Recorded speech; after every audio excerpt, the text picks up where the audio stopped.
This is News Talk 95.1 FM, 790 AM KFYO. I'm Matt Martin. Sitting with me is Steve Evans, and we've got Jerry Reynolds on line one, the Car Pro. Yep. Jerry, how are you doing today? Doing good, guys. Yeah, you look like you're doing really good. Yeah, boy, my first 2020 model review. I think you could probably run for president and riding around in that latest vehicle. I don't know if you knew this, but it is not 2020. In fact, it's 2019, and it's only March. I know. But by law, after January 1st of 2019, any automaker can call their next model a 2020, and this is the first one I've had. Yeah. So, and a nice one, too. This is the 2020 Mercedes GLE 350. This is a 5-passenger SUV, although for the first time ever in this vehicle, you can get a third-row seat option. I don't know what you'd put back there, honestly, other than just little bitty children. Because mother-in-law. It's pretty tight. I mean, yeah, your mother-in-law. That's what the roof rack's for.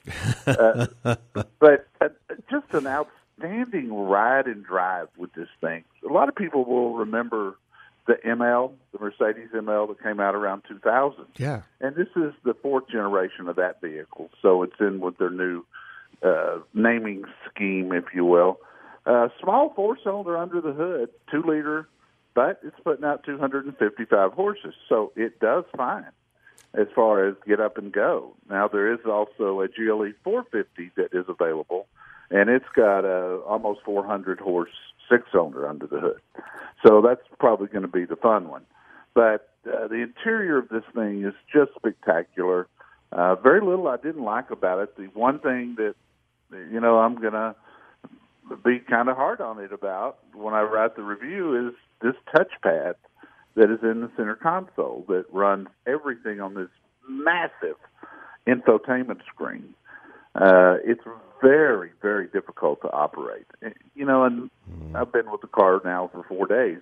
Maybe it gets easier, but I don't think it probably ever would.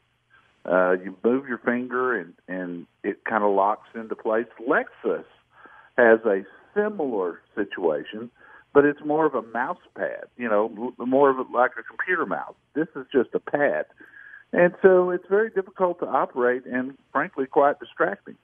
Other than that, the ride, the drive, the handling of this thing, fantastic. And I tell you, if you're going to look at a mid-sized luxury SUV, this one ought to be on your list. It's very, very nice.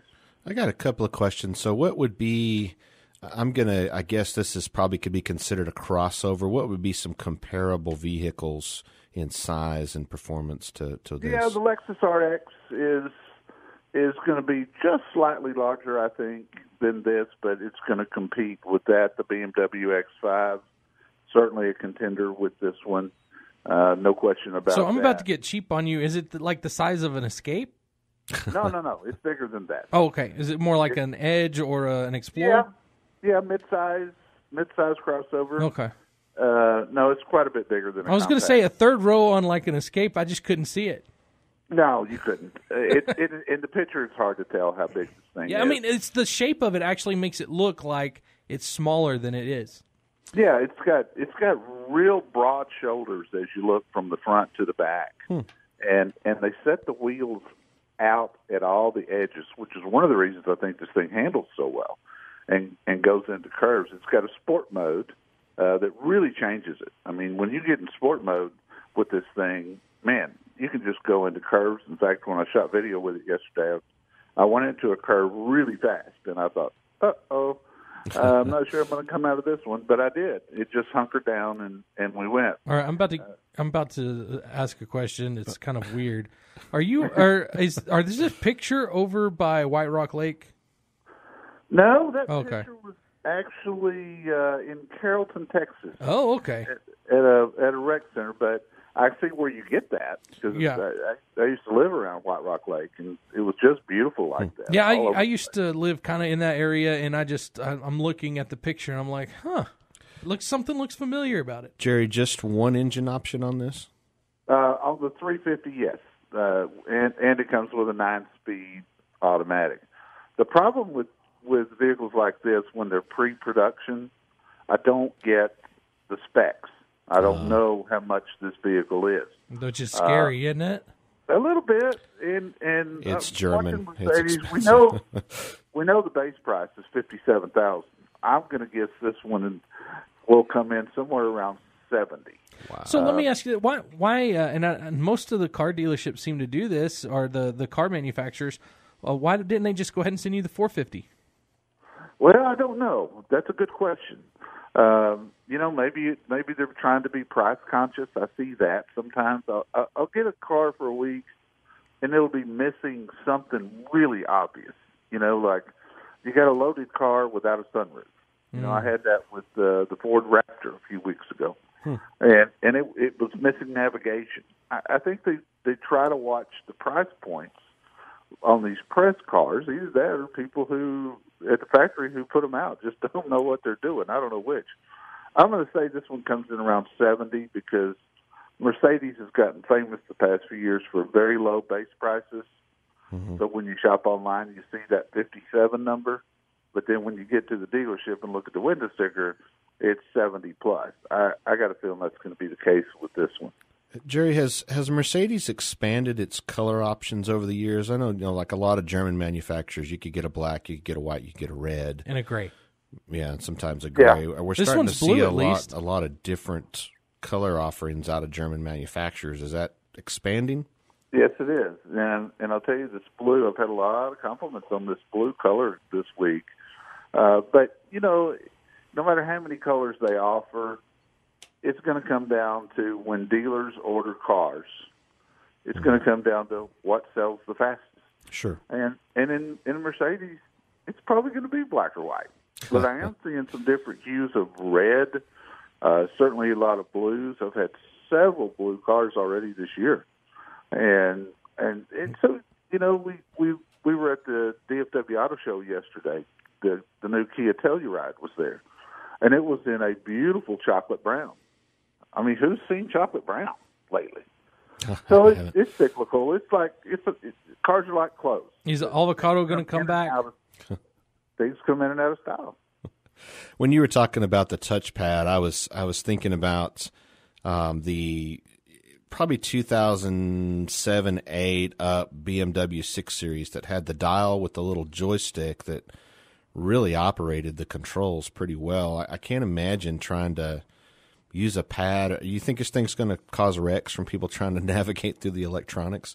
If unless it becomes a lot more intuitive than what I'm finding right now, they could have a problem on their hands here. Now, you can also use it as a touch screen, but everything that I drive with a touch screen, by the time a week is up, my fingerprints are all over that screen to the point that you can't hardly read it anymore. So also, does it? Some of the new cars, when you drive, when you're actually moving, the touch screen is inoperable almost.